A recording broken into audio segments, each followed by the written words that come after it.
Hello मेरे दोस्तों, ये मेरे गांव के पंडित जी हैं और इनके साथ जो लगन पत्री जो कुछ भी दिखवाना होगा ये इसके लिए कार्यक्रम करते हैं और घर का जमीन वमीन का जो भी हो है पूजा पाठ करवाते हैं।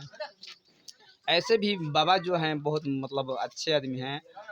फिर भी बाबा जी पर हाथ रखना नहीं चाहिए, सॉरी सर, लेकिन मैंने वीडियो बनाने के लिए कुछ सोचता हूँ। बाबा जी दो शब्द बोलिए ना आप। भागिए मत ना बाबा जी, ऐसे मत कीजिए।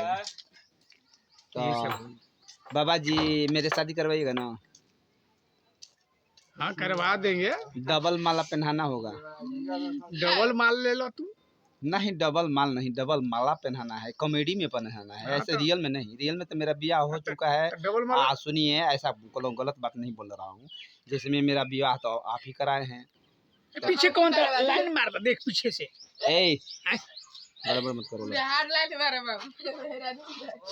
तो बाबा जी आप मेरे शादी कराने के लिए तैयार है ना? हाँ हाँ, करा देंगे।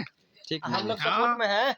अच्छा ठीक है, मेरे भाई लोग जो भी हैं मेरे सपोर्ट में हैं। और बाबू लोग देखो, ऐसा काम मत करो, मतलब हंसो हंसो मत, जो बोलना है बिल्कुल सामने आकर बोलो। बढ़िया से करवा दीजिएगा। हाँ। अभी काटपुर को हंसते लगे में पता है। अरे छोड़िए ना बाबा, ऐसा क्या आप काहे डरते हैं बाबा जी? 4 गो मेरा नहीं मिलिए तो 4 गो ना तू रह जाए तो हेलो। यहाँ फाड़िए दिया बाबा जी मार देंगे हम लोग। यदि मेरे वीडियो पसंद आए तो लाइक करें, शेयर करें और बाबा जी के मेरे तरफ से धन्यवाद। देखो बाबा, उल्टा पेपर थोड़ा लाइक कीजिए तो बाबा। दूसरा चेंज हो जाला। बाबा लाइक कीजिए, ऐसे अंगूठा दिखा दीजिए बाबा, अंगूठा दिखा दीजिए, लाइक कीजिए। अल्लाह न भइलो। हाँ लाइक कीजिए। ओके चला।